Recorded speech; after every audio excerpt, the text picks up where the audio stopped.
They called him a liar when he was just 13 years old. Gerald Stone, who had survived 7 Dakota winters and buried 2 oxen in the Easter blizzard of 1873, told him plainly, "When you fail, boy, the children of this valley freeze with you." Thomas Erickson had no money, no family, and needed 8 cords of firewood he could not cut alone. But on the morning of February 11th, 1881, when that boy stood on his buried rooftop and counted 11 chimney pipes rising from the snow, every single one trailing smoke into the crystal air, he knew he had proven something far greater than his own survival. He had proven his father had taught him right. 5 months earlier, on a June morning that smelled of turned earth and grief, Tom knelt beside his father's grave with a book pressed against his chest. The book was Arctic Explorations by Dr. Elisha Kent Kane, the account of a voyage toward the North Pole in 1853. His father had bought it from a peddler for 25 cents and read it aloud on winter evenings with a candle burning between them. Now Neil Erickson lay 6 feet under Dakota soil, taken by typhoid in 9 days, and the book was all Tom had left of those evenings. The grave was fresh enough that the earth still showed where Tom's shovel had cut. He had dug it himself alone because typhoid scared people, and no neighbors came.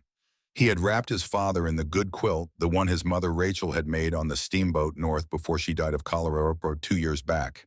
He had said words from the Bible because that seemed right, and then he had said words from the Kane book because that seemed more honest. Dr. Kane wrote that the Inuits survive where others perish because they watch, they learn, and they adapt. "You taught me to do the same, Pa. I'll keep doing it. I promise." Tom was 13 years old. He weighed maybe 90 pounds soaking wet. The claim his father had filed in the spring of 1879 was now his to prove up, assuming he could survive 5 winters and make the improvements the law required. Around him, the James River Valley stretched flat and gold to the horizon under an enormous blue sky. From a distance, the 11 sod cabins scattered across the valley floor looked almost permanent, almost like they would last. They would not last. Not all of them. Not without changes the men who built them refused to see coming. Tom stood up from the grave and looked at what he had inherited. 160 acres of prairie grass and Dakota clay. A sod cabin 16 feet wide and 20 feet deep with walls 2 feet thick. A woodshed 38 feet to the west that could hold 10 cords if you stacked it right. A half-broke ox named Pearl who had loved Neil but tolerated Tom. An axe, a handsaw, a flat spade, and a broken wagon with salvageable boards. 50 pounds of cornmeal, 10 pounds of salt, some dried beans, and a little smoked meat. The Kane book. A Bible. A farmer's almanac 3 years out of date. 47 cents in actual coin. He also had 8 weeks until the first hard freeze and approximately 0 cords of firewood stacked. Gerald Stone came on a Tuesday in late August to tell him what that meant. Stone was 51, broad in the shoulders with a beard that had gone white at the jaw. He had arrived in Dakota Territory in 1873 and survived every winter since. The Easter blizzard that year had raged for 80 hours without stopping and killed every living thing caught outside.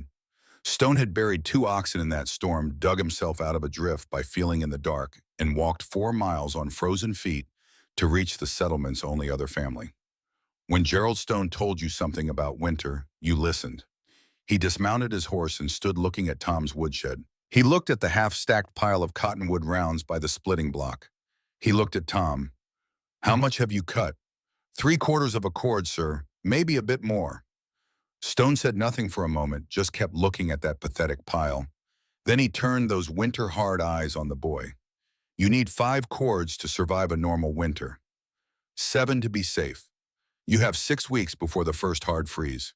He let that sink in. Tom waited. A grown man with a cross-cut saw cuts half a cord a day on good timber. "You are not a grown man. You do not have good timber. The cottonwood along the James burned fast and dirty. You will need more of it." "I understand that, sir. I'm working on it." "No." Stone's voice went cold. "You don't understand. A boy alone cannot cut 7 cords of cottonwood in 6 weeks and also maintain a claim and also tend an ox and also cook and sleep. The arithmetic does not work in your favor." He looked back at the woodshed, and something in his face might have been pity or might have been the simple recognition of mathematics. "Your father was a good man, Tom. I will speak to the claim club about finding you a place for the winter. A household that needs a worker. An apprenticeship. You can come back in spring, try again when you're older. Stone was offering him a way to survive by giving up everything his father had built. Tom felt the weight of the cane book in his jacket pocket, felt the fresh earth of his father's grave under his boots. I thank you kindly, Mr. Stone, but I'll stay on my father's land. Stone looked at him for a long moment. No anger, just the flat assessment of a man who had seen boys freeze before. When winter comes, we'll see who was right. He mounted his horse and rode away without looking back. Tom watched him go and felt the first real fingers of fear close around his heart. Not fear of Stone's judgment, but fear that Stone might be correct about the arithmetic. That evening, Tom walked down to the lake half a mile east of his claim. He went to check the muskrat houses in the cattails, a task his father had shown him how to do when he was 10. Neil Erikson had grown up in northern Norway, where men watched animals the way sailors watch clouds looking for what was coming. What Tom saw stopped him on the bank. The muskrat houses were enormous. Normally they rose 18 inches above the waterline, rounded domes of mud and cattail stems packed tight. These were nearly 3 feet tall. The walls were thick enough that he could press his whole fist against the side and feel no give. He walked the bank and found 4 more houses, all of them the same built, heavy and high, as if the animals knew they would need the protection. Tom pulled out his notebook and sketched what he saw. He measured heights with his hands, counted houses, wrote the date and temperature. Then he opened the Kane book to a passage his father had marked. Dr. Kane observed that Inuit hunters in Greenland watched lemming burrow depths each August. Burrows dug 6 feet deep or more indicated the animals expected heavy snow that would bury shallow dens. The Inuit trusted these signs over their own predictions. The animals, Kane wrote, possess a wisdom born of survival that exceeds human memory. Tom sat on the bank as the sun dropped toward the horizon. In his head, he heard his father's voice as clear as if Neil stood beside him. Animals don't lie, son. They can't afford to. When a muskrat builds thick walls, he's not showing off. He's preparing for what's coming. One sign, he needed more. Over the next week, Tom tracked the geese. By September 1st, the valley was nearly empty of them, the sky quiet where it should have been filled with their calls. He checked his father's journal, checked the almanac. The notes were clear. September 18th, 1879, first major geese flight. It was now September 1st, 1880, and they were already gone. He mentioned it to Michael Anderson at the general store. Anderson nodded. Odd about the geese, I'll grant you. But weather changes year to year. Animals don't keep calendars. Tom didn't argue. He just wrote in his notebook. 2 signs. The third sign had come in late July, though Tom hadn't understood it then. He'd been at Edward Foster's trading post, buying cornmeal with his last quarter, when a Lakota woman came in. She was maybe 40, dignified and wearing traditional dress mixed with trade cloth.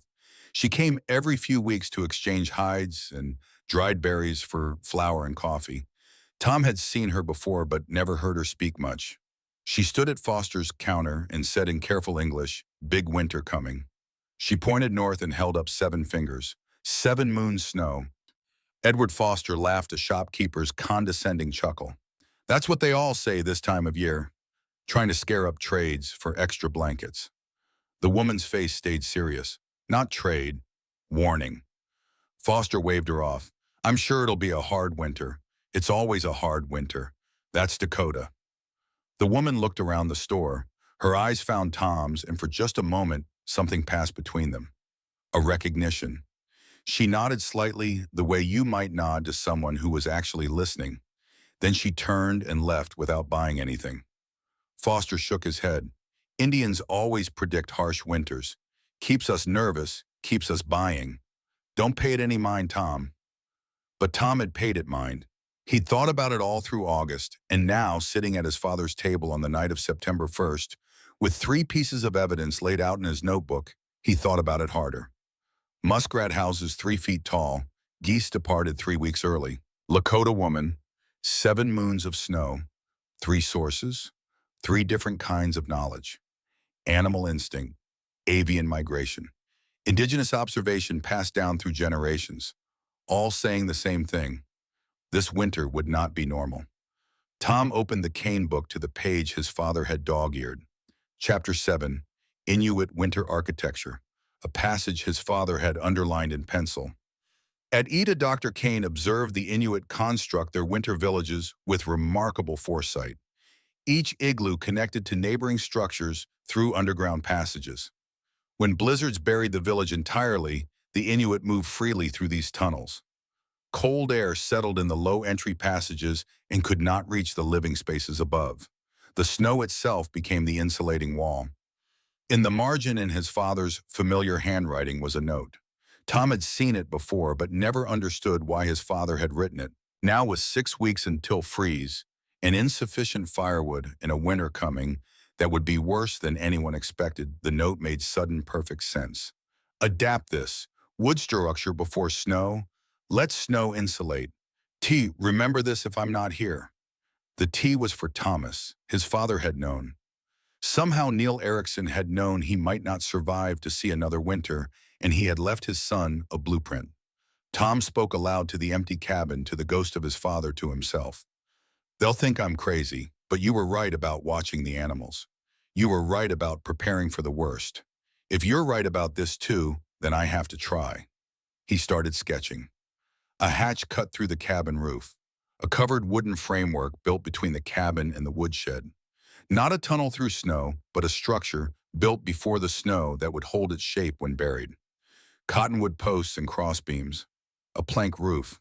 The snow would pack around the outside and the passage inside would stay clear. The more he drew, the more it made sense. No amount of snow could block a roof hatch because snow could only pile on top. A man could always push up through snow. And if the passage to the woodshed stayed clear, he could retrieve firewood no matter how deep the drifts. He wouldn't need 7 cords, maybe not even 5, because he wouldn't be wasting fuel, wouldn't be burning extra wood to warm up after fighting through waist-deep snow 6 times a day. It would work. It had to work.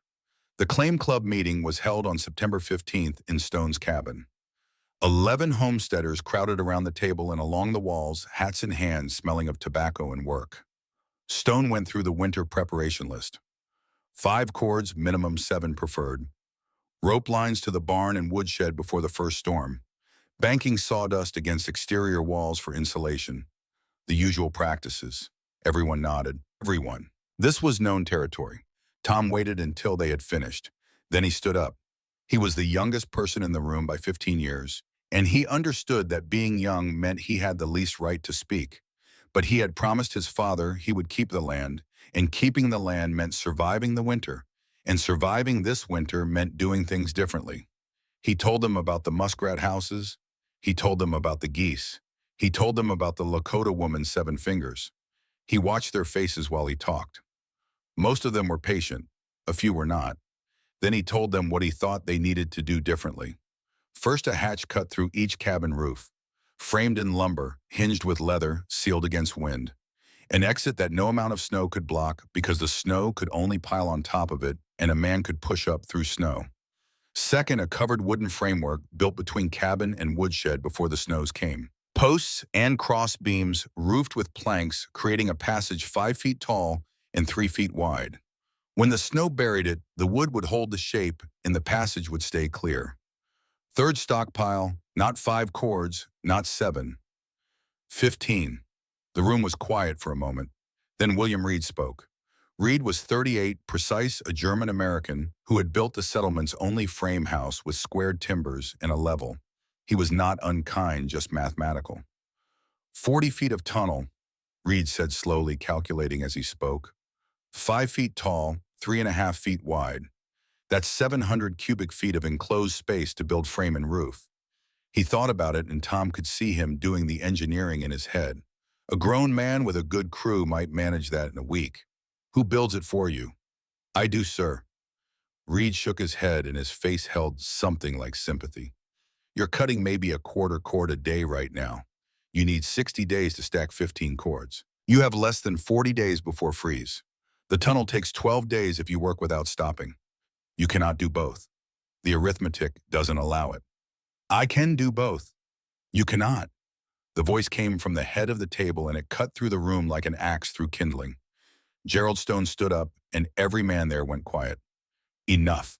Stone's voice carried the weight of 7 winters, of buried oxen, of frozen feet of survival, earned through experience and paid for in scars. I buried 2 oxen in the 73 storm. I have seen snow to my chest. I have never not once seen snow bury a door that a man with a shovel could not clear by morning. He looked around the room, not at Tom, addressing the gathered men as if the boy had already been dismissed from consideration. The boy reads too many books and not enough sky. We prepare as we always have. 5 cords minimum. Rope to the barn, seal the windows. That is how we live through winter in Dakota Territory. Not by cutting holes in our roofs like fools. Edward Foster laughed from the back of the room. Foster was 44, the settlement's only trader, the man who controlled credit for most families in the valley. He had not laughed at the muskrat story or the Lakota prophecy. He laughed at the image of grown men following the advice of a 13-year-old orphan. The boy is touched, Foster said. First it was the muskrats, then the Indian woman's prophecy. Now he wants us cutting holes in our roofs based on a picture book about Eskimos.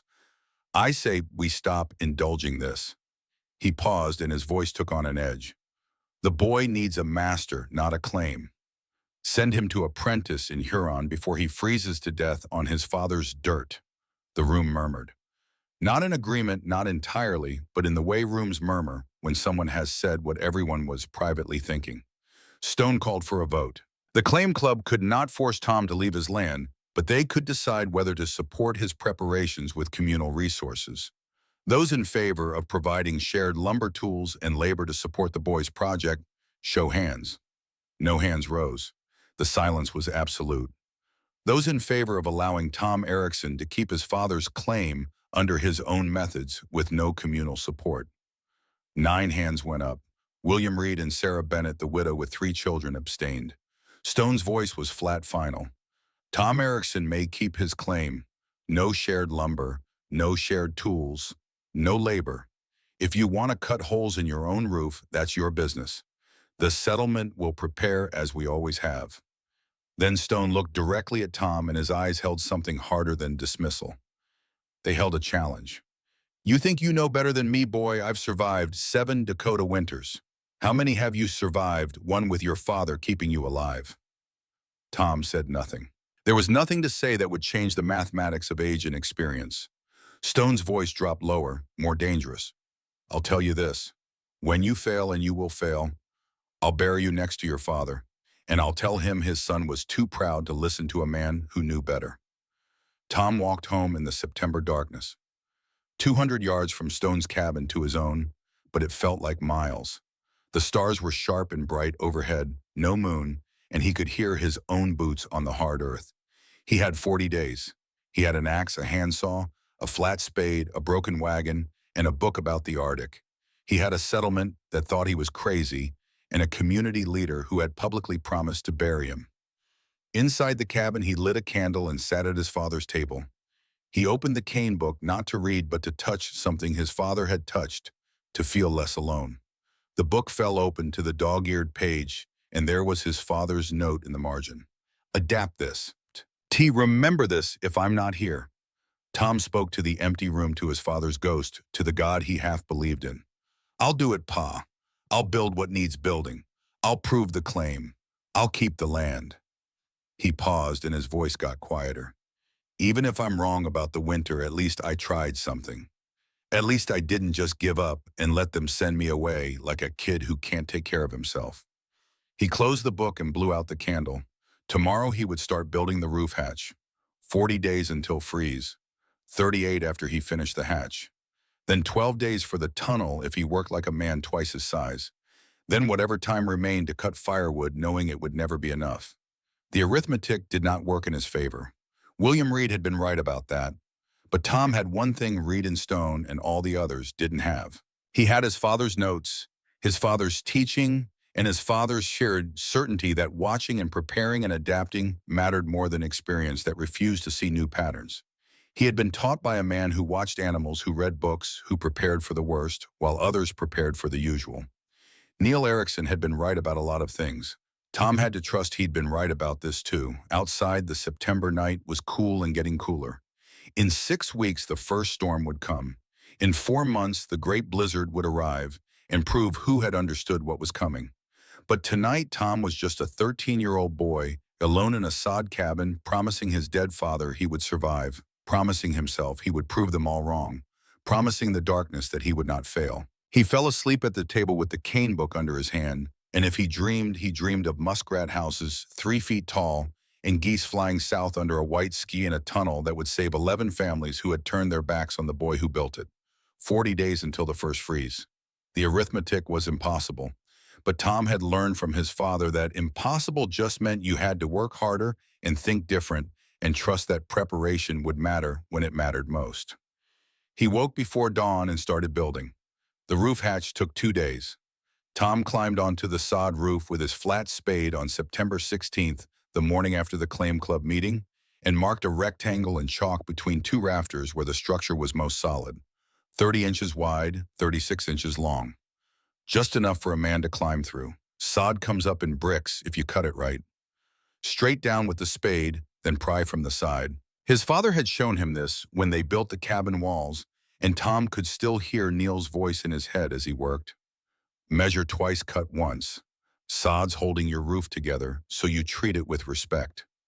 Each brick weighed 30 to 40 pounds, and Tom worked slowly, carefully feeling the strain in his shoulders as he lifted each piece clear and set it aside. After 2 hours, his hands were blistering. After 4, the hole opened beneath him, and he could see down into his own cabin, the stove, the table, the cane book on the shelf. He stopped for water and cornmeal, then went back to work. The frame took the rest of that day. 4 pieces of lumber from the broken wagon bed notched to sit against the rafters, hammered into place with the iron mallet. The wood was weathered but sound, and Tom worked with the precision his father had taught him, checking each joint twice before driving the nails. He had maybe 200 nails total, and he couldn't afford to waste a single one. The door came next. 3 planks battened together with the cross pieces, roughly 25 pounds total. He cut 2 strips from an old harness for hinges, nailed them on, then threaded a length of hemp rope through a hole bored in the center. Knotted it on top, fixed a wooden handle to the underside. From inside the cabin, he could pull the handle, and the door would rise on its leather hinges. He sealed the frame with a strip of old wool blanket and rubbed tallow into every joint to keep the wind out. Then he climbed the ladder one more time, pushed the door open from below, and pulled himself through onto the roof. He stood in the September air and looked at the settlement. 11 cabins, 11 woodsheds, 11 chimneys, all of them looking like they always had solid and permanent and prepared the way men had always prepared. No hatches, no tunnels, just the usual faith that what had worked before would work again. Tom let the hatch door fall closed and climbed back down. 2 days of work, the hatch was done. 38 days remained. The James River ran 4 miles east, and cottonwood grew thick in the bends where the water ran slow. Tom made the first trip on September 17th with his hand-pulled sled, walking the prairie grass in the cool morning. The river was low this time of year, the banks thick with willow and cottonwood, and he spent 2 hours selecting trees. Straight trunks, minimal branches, 4 to 6 inches in diameter. Good for posts. Felling a tree with an axe is hard work when you're 13 and weigh 90 pounds. Tom swung two-handed, watching the lean the way his father had taught him, and even though no one was around to hear, he shouted timber when each tree started to fall. It was a habit his father had insisted on, a safety practice that showed respect for the work and the danger. And Tom kept the habit even working alone. It took 45 minutes to fell the first tree, another 20 to limit. Then he cut it into 6-foot lengths with a handsaw, 3 poles per tree. By noon, he had 9 poles cut and was soaked with sweat, despite the cool air. Loading the sled was its own kind of punishment.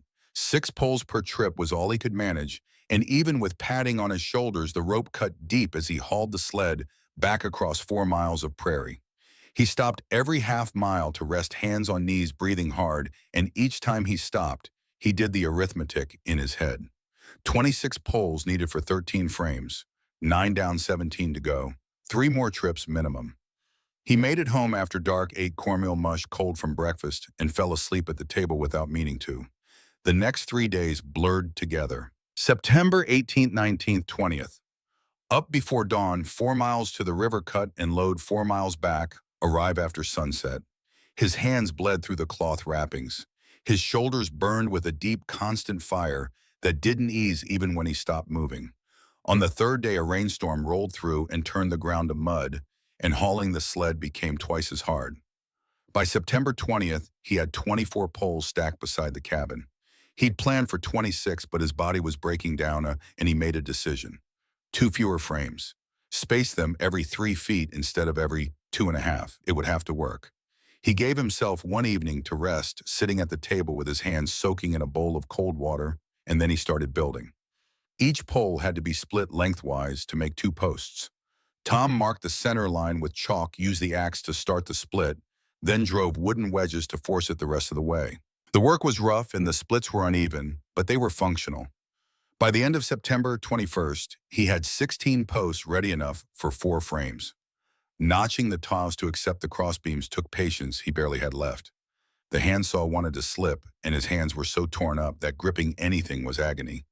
But he worked slowly, checking each notch, and by evening, he had 8 posts notched and ready. The crossbeams came from the wagon's sideboards, cut to 3.5 feet rough sawn, but solid enough to hold the weight of packed snow. Tom assembled the first frame in the yard just to see if it would work. 2 posts, 1 crossbeam, fitted together like crude furniture.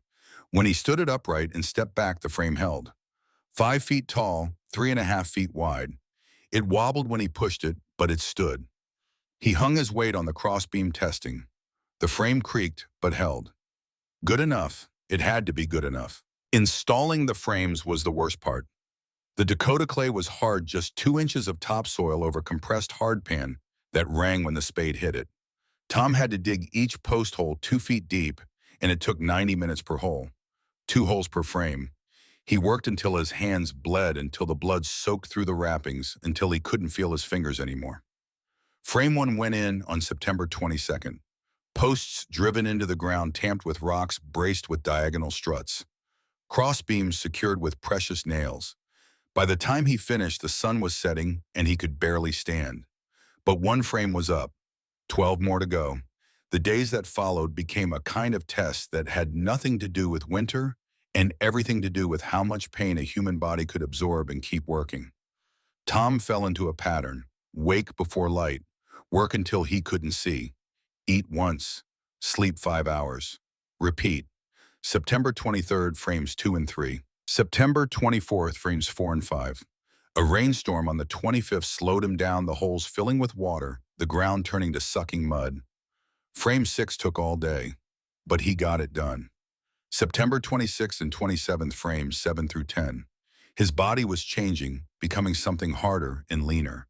His shoulders burned constantly now, a deep ache he'd stopped noticing unless he tried to lift his arms above his head. His hands were more bandaged than skin. He'd lost weight he couldn't afford to lose. His belt tightened 2 holes, his father's coat hanging looser. But the frames kept going up. On September 28th, late afternoon, Tom was setting frame 11 when he felt eyes on him. He looked up to see William Reed standing at his property line, arms crossed, watching. Reed didn't speak. He just stood there observing. Tom kept working, driving the post, setting the cross beam, testing the stability. 20 minutes passed. Reed watched it all with the careful attention of a man who understood construction, who could see in the rough joinery and uneven posts whether the work was sound or foolish. Finally, Reed spoke. "How many total?" 13, sir." Tom was breathing hard, leaning on the post. "Done in 2 days if the weather holds." Reed walked along the line of completed frames, checking joints, testing stability with his hands. He examined the notchwork, measured with his eyes, the way craftsmen do. "The frames will hold under snow weight," Reed said quietly, "assuming you pack the outside tight with brush before the storms come. If you leave it open on the sides, the first wind will drive drift straight through." Tom had already thought of Wildlands. "I'm planning to weave willow branches between the frames, sir. Create a semi-solid wall that snow will accumulate against, not through." Reed looked at him, and there was a long beat of silence. "Where did you read that Kane's book?" "The Inuit build connected snow houses. They pack the outside of the walls so snow builds up around them, not through them. I'm just building the inside support in wood first." Reed studied Tom's face like he was seeing something for the first time. Not a boy with a crazy idea, a builder with a plan. He said nothing else, just walked away back toward his own cabin in the distance. Tom watched him go, feeling confused and disappointed. Still no support, still no help, still alone. But 3 days later, on the morning of October 1st, Tom found a bundle at his property line. It was a roll of woven willow fencing, the kind used for windbreaks approximately 40 feet long. Professional quality, tightly woven. And tucked inside, folded small, was a piece of paper. Tom unfolded it with shaking hands. The handwriting was precise, controlled. From one builder to another. Good work on the frames. The joinery is rough but sound. When this is over, I'll teach you to cut a proper mortise. W.R. Tom read it 3 times, from one builder to another. Not boy, not kid, builder. He used the willow fencing that afternoon to side the tunnel frames, weaving it between the posts, creating the semi-solid walls he'd planned. The work went faster with the pre-woven material, and by evening, 6 frames had sides that would catch and hold snow. He kept the note in his pocket. The first recognition. The first crack in the wall. Frames 12 and 13 went up on October 2nd and 3rd. By the evening of October 3rd, Tom stood at the cabin end of the tunnel and looked down its length to the woodshed. 38 feet of passageway, 5 feet of clearance inside posts every 3 feet, willow sides ready for a roof. October 4th through 7th was roofing. Planks across the crossbeams salvaged from the wagon and a few other sources, he said that Tom had scrounged. Each plank had to be nailed to the crossbeams, and his supply of nails was running dangerously low. By the time he finished, he had 47 nails left. Not enough for anything else. Barely enough to have finished what he'd done. The door at the cabin end went in on October 7th. Rough planks on leather hinges, swinging inwards, sealed with wool strips and tallow. It wasn't pretty, but it was functional. On the morning of October 8th, Tom stood at the cabin door and opened the tunnel entrance for the first time. He stepped inside. The passage was dark, cool, but sheltered from wind. It smelled of fresh cut wood and earth.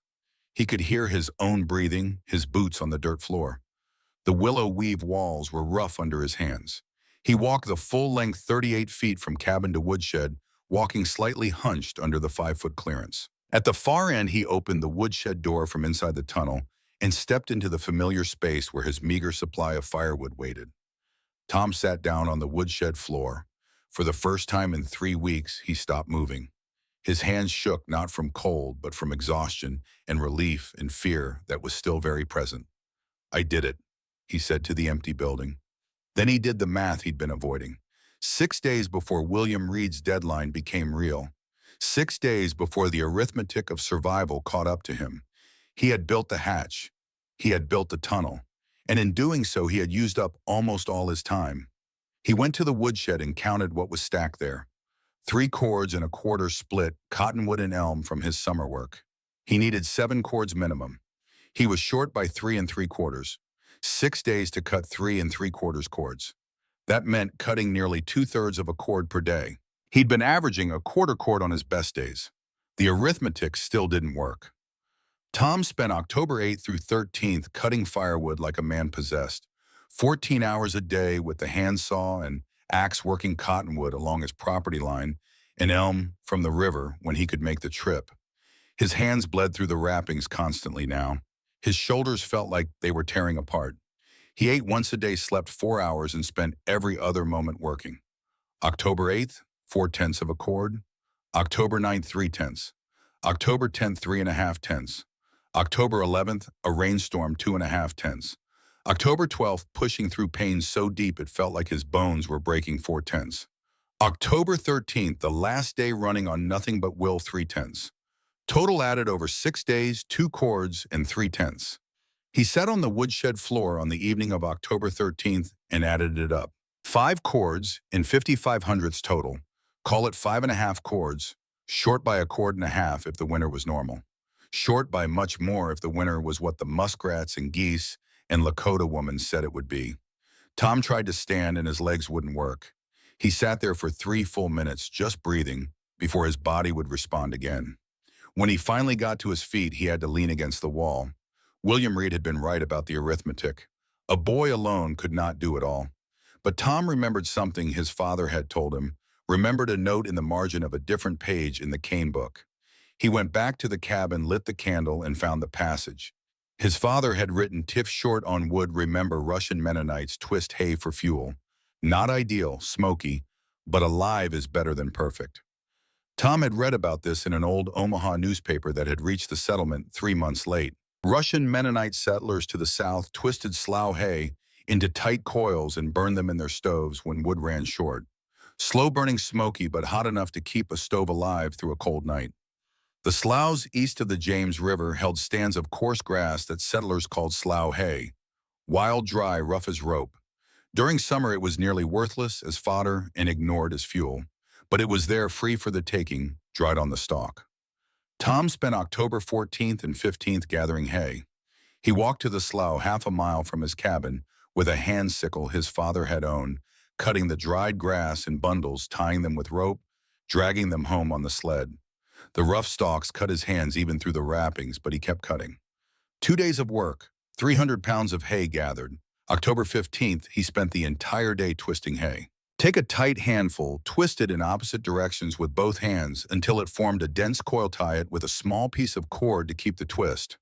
Stack it to dry further. After 2 hours, his hands were cut to ribbons from the hay edges. After 4, his forearms burned from the constant twisting motion. After 6, the friction had created heat blisters on his palms.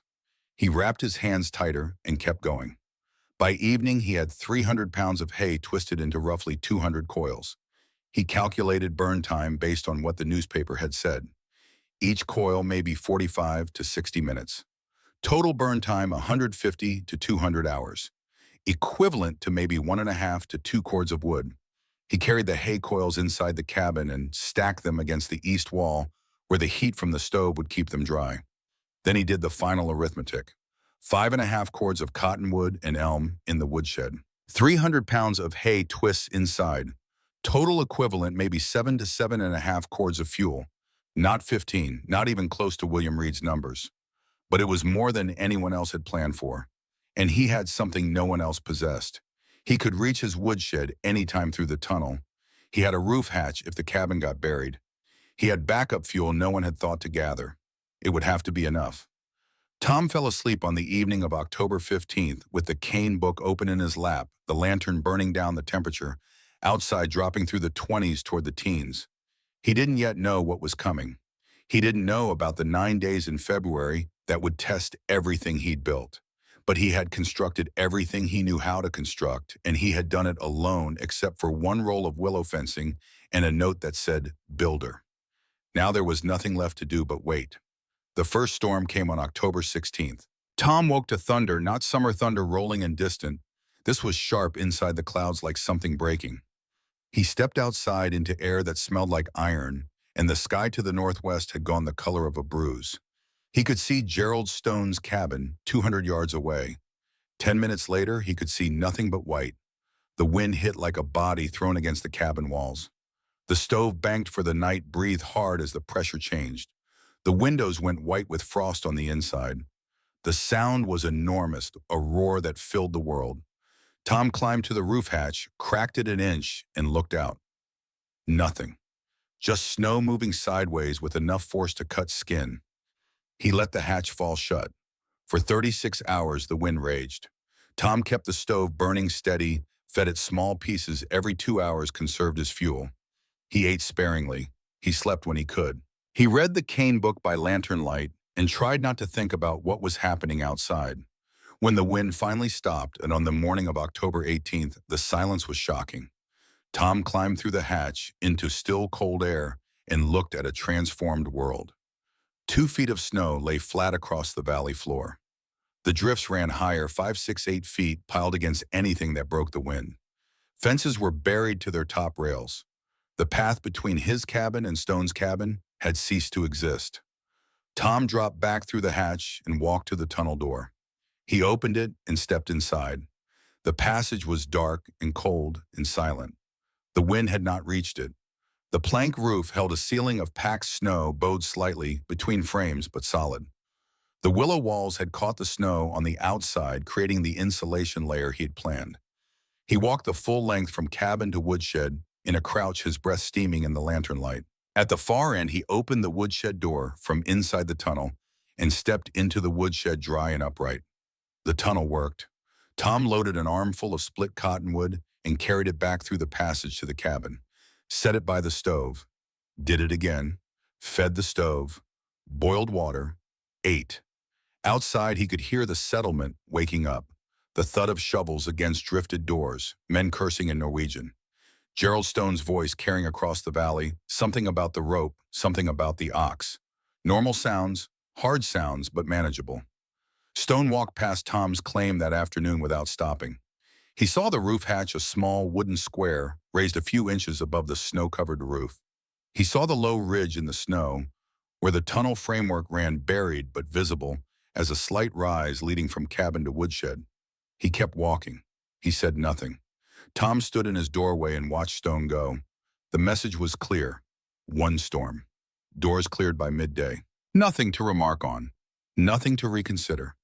The settlement had prepared as they always had, and the settlement had survived exactly as Stone predicted. Tom went back inside and twisted more hay from his leftover supply. He had used half a cord during the 36-hour storm. He had 7 cords equivalent remaining. If every storm was like this 5 storms until spring, he might make it. But this wasn't the storm. This was just the first one. He opened the cane book and looked at his sketch of the muskrat houses at the note about the geese at his father's handwriting in the margins. The big one was still coming. The week that followed brought unseasonable warmth. Temperatures climbed to 50 degrees. Mud appeared in the yards. Water ran in the wheel ruts. The snow melted rapidly, and people started talking about early thaw, mild winter, after all. Edward Foster extended credit through the end of the month.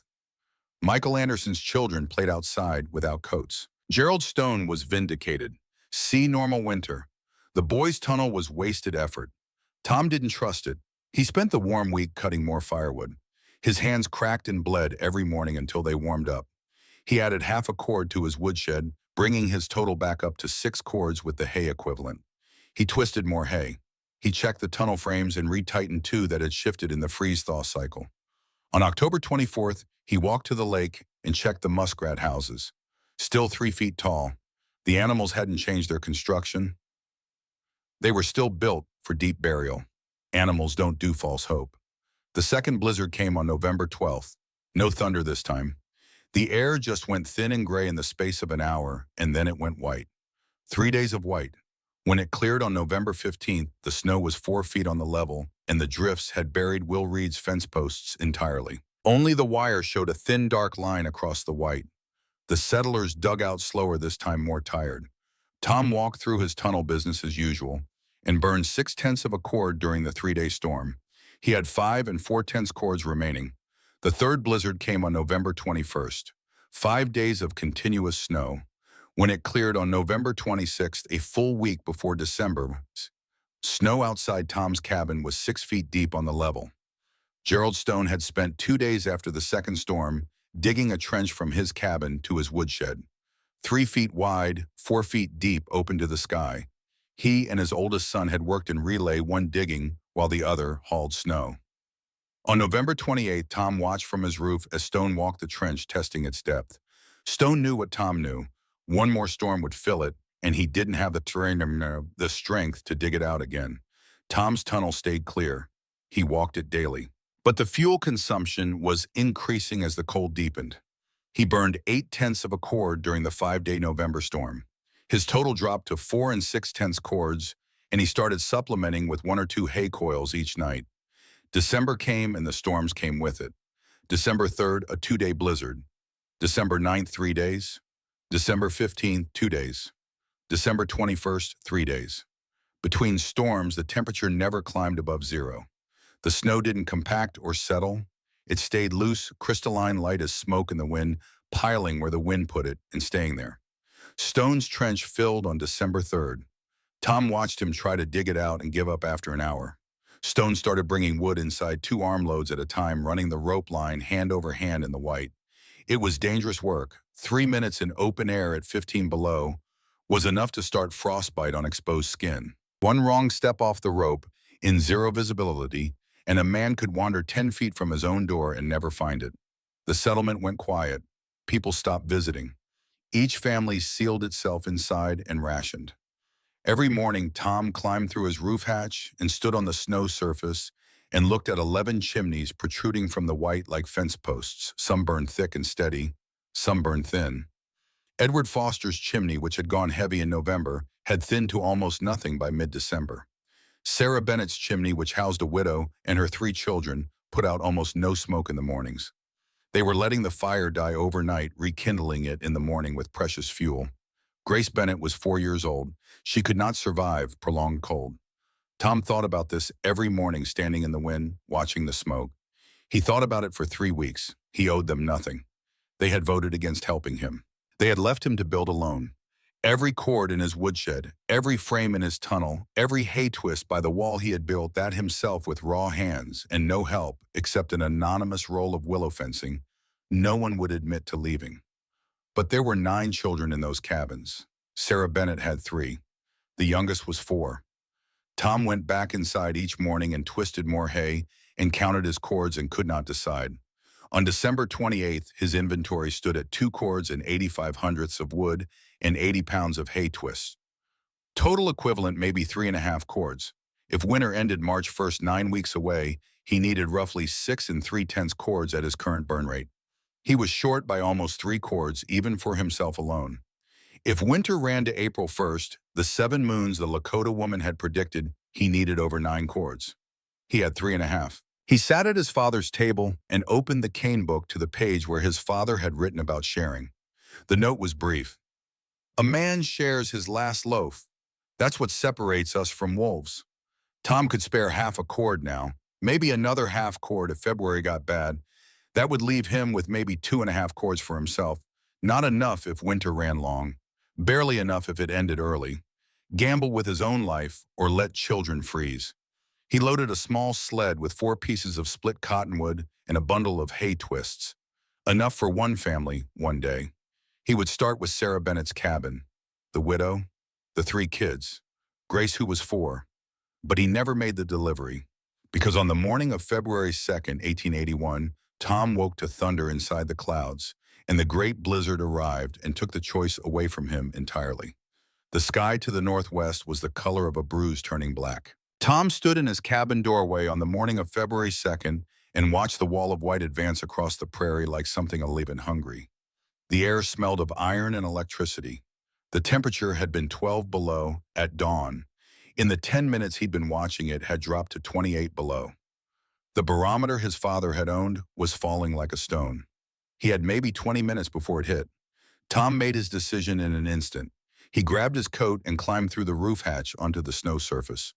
The wind hadn't returned yet, and in that eerie stillness, he could see across the buried valley to where the 11 chimneys stood like markers above the white. He put on his snowshoes and started running. The snow crust held his weight, barely each step a test of balance and prayer. 30 yards to Will Reed's chimney. He scraped snow from the base, disconnected the upper pipe section, and shouted down into the darkness. Will Reed, Tom Erickson, storm coming bank. Your stove, get fuel inside now. Stay inside no matter what. Reed's voice came back faint but clear. Understood. Tom reconnected the pipe and ran to the next chimney. 40 yards to the Anderson family. Same process. Trape disconnect, shout the warning. Martha Anderson's voice, thanking God for the warning. Reconnect and run. 50 yards to Sarah Bennett's cabin, his lungs burning in the cold air. Disconnect the pipe, shout down. Sarah's voice hoarse with fear but acknowledging. The children alive down there. Grace, who was 4 years old. The wind returned. It came from the northwest like a wall, and Tom barely made it back to his hatch. He dropped through and pulled it shut just as the first real gust hit. The cabin shuddered. The stovepipe rang like a bell. Through the small window, the world disappeared into white. Tom sat at the base of the ladder and listened to what came next. It wasn't wind, it was pressure. The whole cabin breathed in and out as the gusts hit the walls. The sod roof flexed and dripped grit onto the floor as the temperature differential between inside and outside reached 40 degrees 50, 60. The stovepipe vibrated in the harder gusts. The sound was enormous, a roar that filled every space and made thinking difficult. Tom banked the stove for a slow burn and put on every piece of clothing he owned. 2 pairs of wool socks, 2 shirts, his father's heavy coat. He piled the hay twist close and sat on the bench with the cane book in his lap and the lantern burning low and waited. For 9 days, the blizzard did not stop. He knew this only later from comparing notes with others. Inside the cabin, there was no day and no night, just the lantern in the darkness, the stove in the cold sleep and waking with no light to measure time by. He burned through fuel at a rate that terrified him, a quarter cord per day just to keep the temperature above freezing. 2 cords and a quarter over 9 days. He had started with 3.5 cords equivalent. By day 6, he was burning hay coils constantly, the smoke terrible, his eyes watering, but the alternative was freezing. He ate what he had, cornmeal, dried beans, snow melted for water. He slept in his coat by the stove. He did not open the hatch. Opening the hatch in that wind would mean instant death. The heat stolen the door, impossible to close against the pressure. On what he thought was the fourth day, a sound came through the south wall. Faint at first, then louder. Rhythmic. Knock, knock, pause, knock. Tom pressed his ear to the sound. Someone who was on the other side of his wall, beating on it. The pattern was specific. 2 quick knocks, pause, 1 knock. The code knock his father had taught him when he was 10 years old. A signal that meant need help. But who else knew that code? Tom climbed the ladder and opened the hatch 6 inches. The cold slammed him like a fist. The wind was a physical thing, impossible to see through, impossible to breathe in. He screamed into the white. Who's there? Nothing came back but wind. He dropped the hatch and stood at the bottom of the ladder for a long moment. Then he went to the tunnel door, pushed it open, and walked through to the woodshed. The tunnel was dark and cold, but sheltered, and he moved through it quickly. He came out through the woodshed's east door, sheltered slightly by the building's south wall into the teeth of the blizzard. Margaret Stone was pressed flat against the cabin's exterior wall. One arm hooked around the stovepipe collar above her head as an anchor. She had a rope tied at her waist. The rope disappeared into the white guideline from the stone cabin. Her hands were gray at the fingertips. Her face was crusted with ice. She had been knocking for 10 minutes, maybe more. Tom got her inside. He sat her by the stove and put her hands in his and rubbed them until the gray went pink, and she gasped with the pain of returning circulation. He gave her warm water. He gave her hot cornmeal. She said nothing for a long time. Then she looked at him with eyes that had seen her own death approaching and said 5 words. Gerald is burning the table. Tom gave her 4 pieces of split cottonwood and a bundle of hay twists. He loaded his sled with 10 more pieces and tied a rope to the front. He made her hold the rope and the sled and go back the way she came, hand over hand on her guide rope through the white. He watched until she disappeared, which took about 5 seconds. Then he went back through the tunnel and did the arithmetic he'd been avoiding. He had just given away 14 pieces of wood in a hay bundle. Roughly 2/10 of a cord donated. He had maybe 1/10 of a cord of wood remaining and 30 pounds of hay. Combined, perhaps 2 days of fuel at his current burn rate. The storm could last another week. He sat at his father's table and spoke to the empty room. I just gambled my life for the Stones, the people who said I would fail, the man who promised to bury me next to you. He fed the stove the last of the wood. He burned the remaining hay coils one by one through the night. And when the morning came, whenever morning was in the endless darkness, he had nothing left. The storm broke on what he later learned was February 11th. Tom woke to silence. After 9 days of roar, the absence of sound was so complete, he thought something was wrong with his ears. He climbed the ladder and opened the hatch and looked out into still, cold, brilliant morning. The sky was clear. The temperature was 25 below, but there was no wind. The sun hit the snow surface and threw back a light that was nearly impossible to look at directly. Tom stood on the buried roof of his father's sod cabin and looked at what the blizzard had done. The valley was gone. There were no cabins, no fences, no barns, no woodsheds, just flat white running to the horizon, broken only by 11 chimney pipes standing in the snow like fence posts.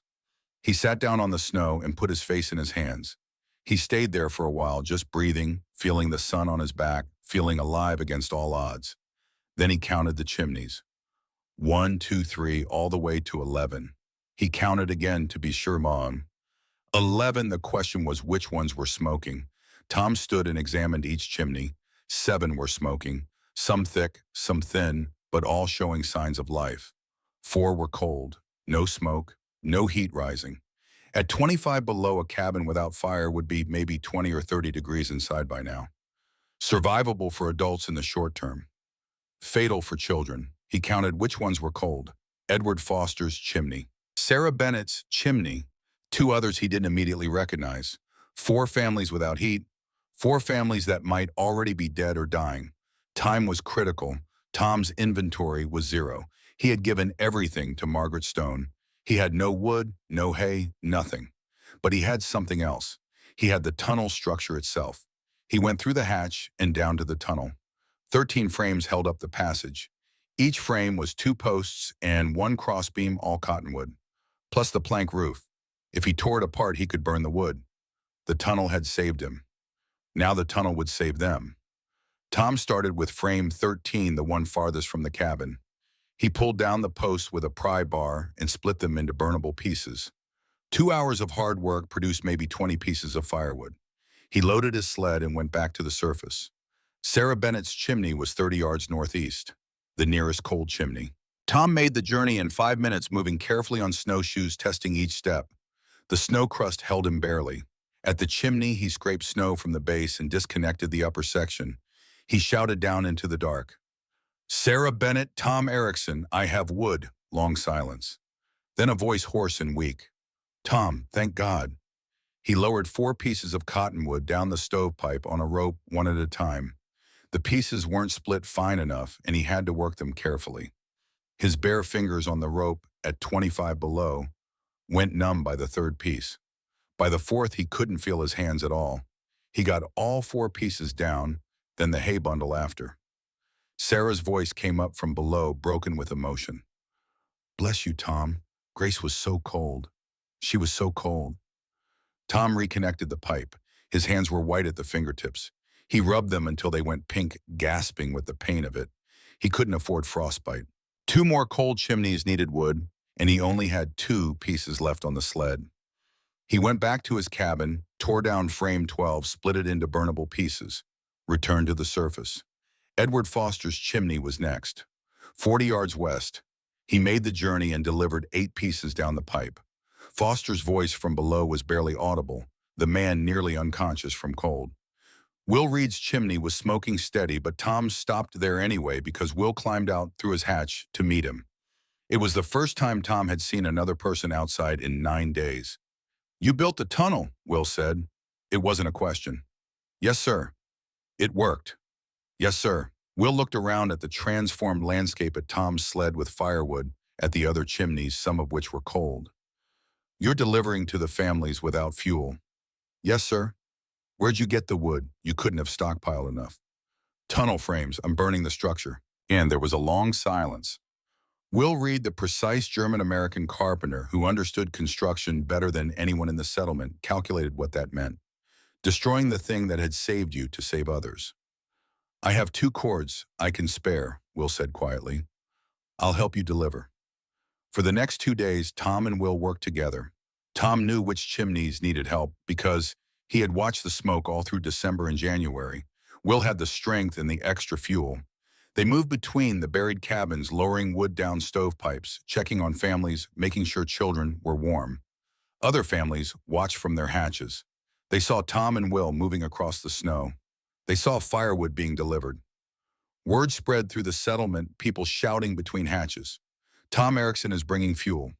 The boy is sharing what he has. He's burning his tunnel to keep us warm." By February 13th, every family had been reached. Everyone was alive. Everyone was warm. Tom had given away every piece of wood he could spare, and then some. He had dismantled 5 tunnel frames to create the fuel. He had nothing left for himself. That evening, he sat in his coal cabin with a dead stove and no fuel. The temperature inside was maybe 25 degrees. He sat at his father's table in his coat with the last candle burning and thought about the arithmetic of what he'd done. There was a knock on the tunnel door. Tom opened it to find Will Reed standing there with an armload of wood. Will set it by the stove without speaking. Then he went back through the tunnel and returned with another load. "Set that down too." "You'll freeze without fuel," Will said. "I brought 2 days' worth, more coming tomorrow from others." He paused at the door. "We're not forgetting what you did, Tom." Then he left. Tom built a fire. His hands shook as he worked the kindling, as he fed the small pieces, as he watched the flames catch and grow. Warmth slowly filled the cabin. He ate the salt pork Martha Anderson had given him, through her hatch the first real meal he'd had in days. He sat by the stove and opened the cane book and looked at his father's notes in the margins. He spoke to the empty room, to his father's memory. "You were right, Pa. They laughed at you. Now they see. But I didn't do it to prove them wrong. I did it because it was right." He slept by the stove, warm for the first time in 9 days, and dreamed of his father sitting at the table reading the cane book aloud. The Claim Club meeting was called for February 14th. The surface was solid enough by then to dig trenches between hatches, and families moved through the connecting paths to get there at Will Reed's cabin, the only structure with enough ceiling height for everyone to stand. All 11 families came. Tom sat in the corner, the youngest person in the room by 15 years, and waited. Gerald Stone stood at the front. He was still a big man, but the winter had taken something off him. His coat hung differently. His face was cut by new lines that hadn't been there in September. He put his hands on the table and stood there for a moment before speaking, not looking at anyone. "I have lived on this prairie for 7 years," Stone said. His voice was steady but quiet. "I have seen storms that killed oxen standing up. I have watched men freeze 15 feet from their own doors. I have buried friends and neighbors and animals I loved." He paused. "I have never been wrong about a Dakota winter. I was wrong about this one." The room was absolutely silent. "In September, I told this community that Thomas Erickson was a boy who read too many books and not enough sky. I said his ideas were foolish. I said experience trumped imagination. I was wrong, and my pride nearly killed my wife." Margaret Stone was standing beside him, her hand on his shoulder. "Margaret walked a rope line in 30 below wind because we had no fuel left. She found Thomas Erickson's cabin because he had built a way to survive that I had mocked. He gave her wood when he had almost nothing. He gave me wood when I had told him he would fail." Stone's voice thickened. "In September, I told him, when you fail, boy, the children of this valley freeze with you." He didn't fail. He succeeded where I failed. He saved those children. He saved us. He looked directly at Tom, and his eyes held something Tom had never seen there before. Respect. "Thomas Erickson, you saw signs we ignored. You built solutions we mocked. You shared fuel you desperately needed. You destroyed the structure that saved you to save neighbors who had turned their backs on you. That is not the measure of a boy. That is the measure of a man. You have more character at 13 than I have shown in 51 years. Stone's voice was firm now. "I am deeply, profoundly sorry I didn't listen. And I am grateful more than words can say that you were a better man than I was." William Reed stood next. "I want to add something. In September, I told Tom the arithmetic didn't work. I was right about the numbers. But I was thinking about the problem with a man's assumptions. Tom was thinking with a reader's imagination. The arithmetic was mine. The engineering was his." Reed looked directly at Tom. "I was wrong to doubt you. I was wrong to help secretly instead of openly. You are a better builder than I am because you build with more than just your hands. You build with your mind, your observation, your willingness to learn from all sources. Thank you for proving that imagination and preparation matter more than experience and pride." Reed extended his hand. Tom stood and shook it. Not boy to man, man to man. Edward Foster spoke last. He'd lost most of his trade inventory to the stove and nearly died in his cabin. Tom's delivery had saved him.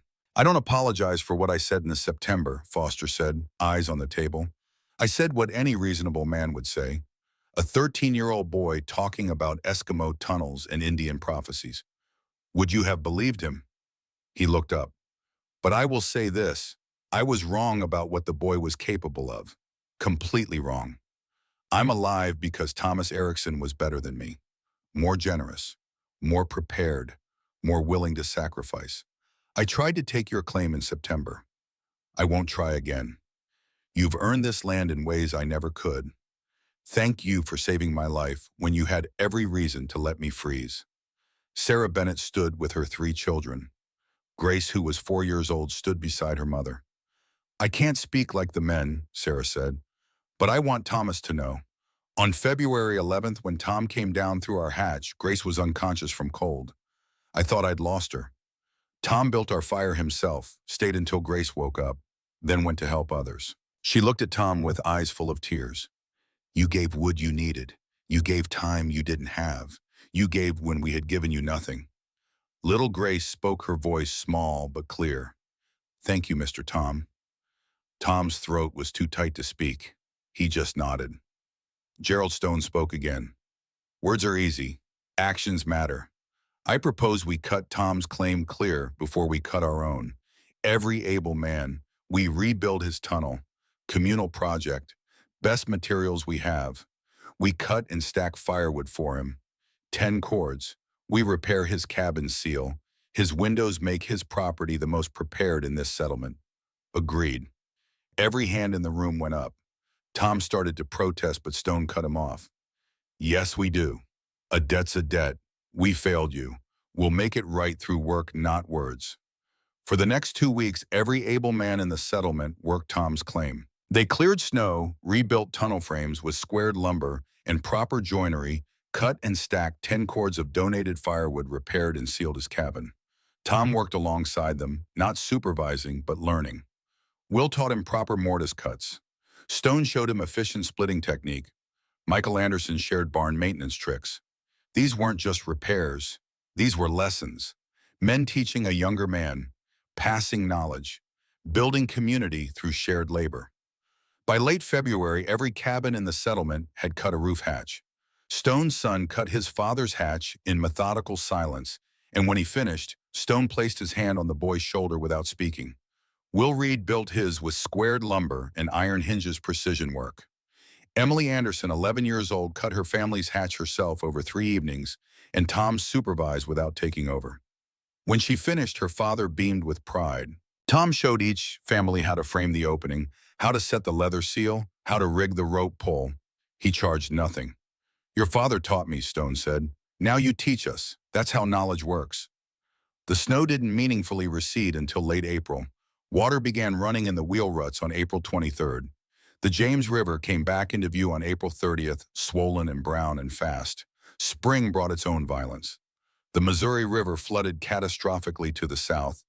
The foxhole of the winter emerged as the territory thawed. Thousands of cattle dead on the open range. Dozens of homesteads abandoned. The hard winter of 1880 and 1881 ended the first wave of Dakota settlement. But the settlement along the James River lost no one. No deaths, no amputations. 3 cases of frostbite, all healed. 11 families, 45 people, all alive. Within 2 years, the practice of cutting roof hatches spread to settlements across Kingsbury and Beetle counties. Traveling settlers carried the idea like they carried seeds and tool patterns. By description, by demonstration, by the simple observation that the people who had them survived. No one called it anything in particular. It was just a thing you did now, like roping to the barn, like banking sawdust against the walls. Tom never claimed credit. When asked, he shrugged. Read it in a book, adapted it for Dakota. Anyone could have done it. In the spring of 1888, Tom proved his father's claim and filed it in his own name. He was 21 years old. He had lived on the land continuously since he was 13. Stone attended the proving ceremony along with Will Reed and Sarah Bennett with her children. Grace was 11 now, healthy and alive. Tom signed the papers that made Neil Erickson's land officially Thomas Erickson's land. I kept it, Pa, he said quietly.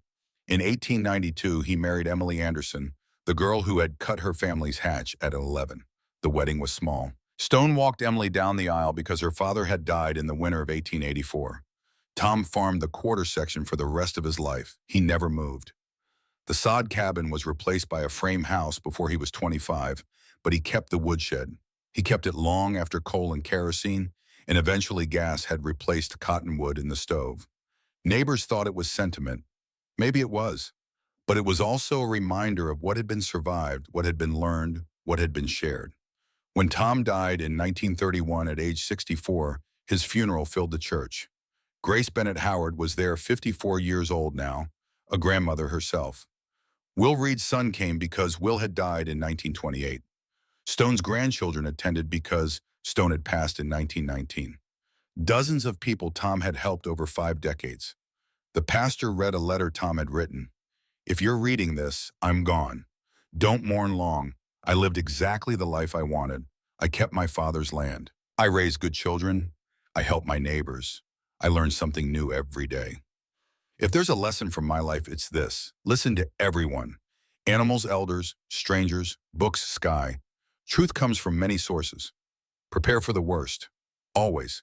Even when others think you are foolish. Share what you have, even when you think you can't afford to, especially then. And remember, being right matters less than being kind. Being alive matters less than living well. My father taught me those lessons. I tried to live them. I hope I taught them to you. Thank you for letting me be part of this community, even when you didn't want me at first. Tom was buried on his land next to his father Neil under a cottonwood tree he had planted in 1881 from James River stock. His headstone read Thomas Erickson, 1867 to 1931. He watched, he prepared, he shared. But the story ends where it began on the morning of February 12, 1881. The temperature was 25 below. The sky was clear and brilliant. A 13-year-old boy climbed through a hatch in his buried roof and stood on the snow surface and counted chimneys. 11 chimneys, everyone smoking. The boy who cut holes in his roof counted them once more to be sure. Then he went back through the hatch, down the ladder, into the tunnel out to the woodshed, and loaded his sled one more time because 4 cabins still had thin smoke, and thin smoke meant low fires, and low fires meant cold children, and there was still wood to carry. He pulled the rope over his shoulder and went out through the hatch into the cold white morning, alone and moving. And somewhere below him, in 11 buried cabins across 2 square miles of Dakota territory, 45 people were alive because a boy had watched animals instead of dismissing them, had read books instead of trusting, only experience had built for the worst instead of hoping for luck, and had shared his last loaf instead of hoarding.